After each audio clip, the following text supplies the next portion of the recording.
لیکن اگر آپ کا آخرت پر یقین نہیں ہے، جیسا کہ ہم آج جن لوگوں کے درمیان رہتے ہیں، جو لوگ ہمارے ارد گرد رہتے ہیں، یہ تمام لوگ جو ہیں ان کا آخرت پر ایمان نہیں ہے۔ اور میری بات کو آپ مذاق نہ سمجھیں، لیکن بات یہ ہے کہ یہ بات بہت گہری ہے اور یہ ایک کافرانہ حدود میں ہمیں داخل کر دیتی ہے۔ جو لوگ منکر آخرت ہے تو وہ اللہ کی احکامات کو جھٹلائے گا، اس کی تصدیق نہیں کرے گا۔ وَلَا تَتَّبِعْ أَهْوَاءَ الَّذِينَ كَذَّبُوا بِآيَاتِنَا، اسی آیت سے میں یہ سارا مضمون بیان کر رہا ہوں سامنے کرام۔ اگر آخرت پر کوئی یقین نہیں رکھتا تو اس کے لیے دنیا امتحان گاہ نہیں ہے، بلکہ ایک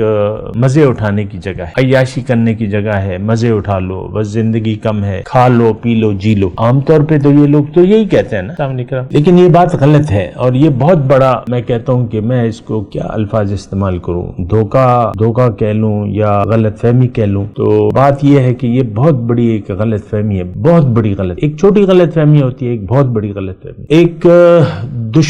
دشمن کو اگر آپ دوست سمجھ لیں اور اس سے دوستی گانٹ لیں تو